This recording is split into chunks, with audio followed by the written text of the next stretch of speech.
Sekarang kita lanjutkan pada materi berikutnya, yaitu jurnal penutup perusahaan jasa seri yang kedua. Jangan lupa subscribe, like, and share. Kita lanjut.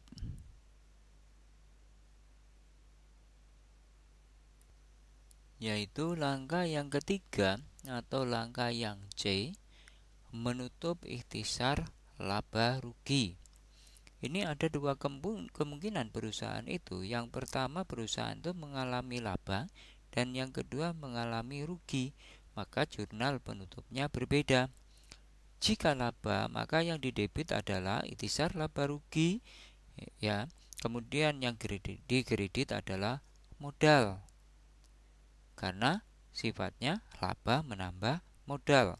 Jika rugi, yang didebit adalah modal, kemudian kreditnya adalah laba, ikhtisar laba rugi, karena modal itu mengurangi, jika rugi mengurangi modal. Berapa, ini contohnya adalah berapa angka yang diambil untuk laba, untuk menutup ikhtisar laba rugi tersebut, yaitu angka yang diambil adalah angka 17.500.000. Dari mana? Adalah dari laba perusahaan tersebut. Nih, 17.500.000. Karena ini laba, maka menggunakan rumus yang pertama, yaitu debitnya ikhtisar laba rugi, kreditnya modal. Kita lihat di jurnal penutupnya, maka langkah yang ketiga untuk menutup ikhtisar laba rugi angka 17.500.000 itu adalah di debitnya ikhtisar laba rugi dan di kreditnya modal. Apakah ada cara lain untuk melihat mencari angka 17.500.000, yaitu bisa diperoleh dari angka 50.750.000 ini dari menutup pendapatan dikurangi dengan penutupan beban 33.250. Maka ini dikurangi 33.250, pasti angkanya sebesar 17.500.000. Itu cara yang kedua. Berikutnya, langkah yang terakhir di dalam penutupan tersebut atau jurnal penutup, yaitu yang D, menutup prive. Maka jurnalnya yang didebit adalah modal, yang dikredit adalah prive.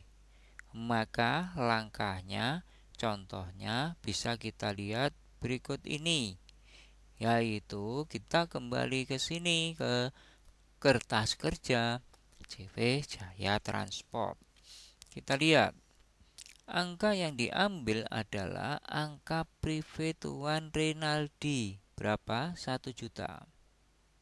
Nih yang diambil.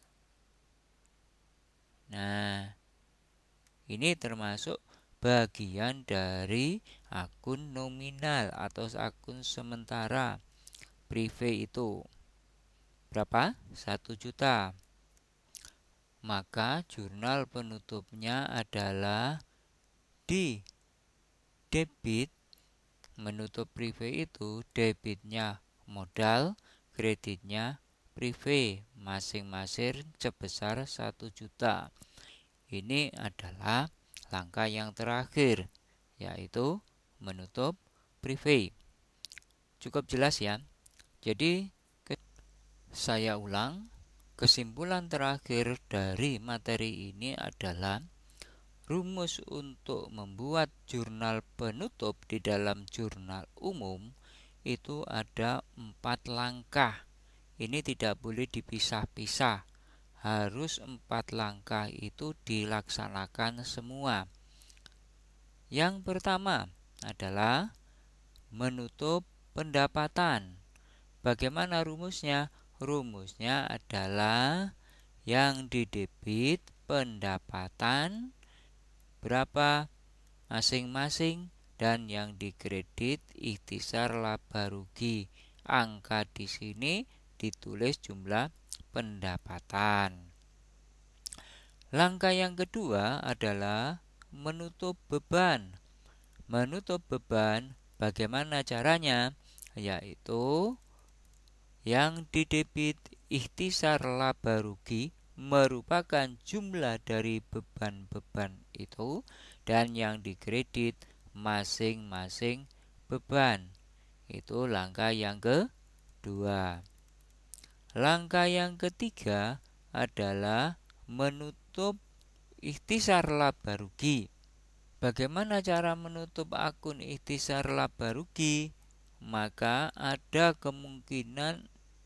dua kemungkinan, yaitu kemungkinan akan mengalami laba perusahaan tersebut ataukah mungkin mengalami rugi. Jika laba, debitnya ikhtisar laba rugi, nilainya diambilkan dari nilai laba bersih di kertas kerja, laba bersih di kertas kerja, ataukah ini bisa diambilkan dari selisih antara keduanya tadi, selisih antara menutup pendapatan dan menutup beban. Tuh. Nah, jika laba, debitnya ikhtisar laba rugi, kreditnya modal. Jika rugi, debitnya modal, kreditnya ikhtisar laba rugi. Yang terakhir yaitu menutup privé. Akun privé menutupnya adalah bagaimana? Yang didebit adalah modal, yang dikredit privé. Angkanya diambilkan dari kertas kerja kolom neraca, misalnya 1 juta rupiah. Demikian materi yang sudah saya sampaikan tentang jurnal penutup. Mudah-mudahan materi ini sangat bermanfaat bagi kita semua. Jangan lupa subscribe, like, and share. Terima kasih kepada semuanya. Mohon maaf apabila ada kekurangan. Assalamualaikum warahmatullahi wabarakatuh.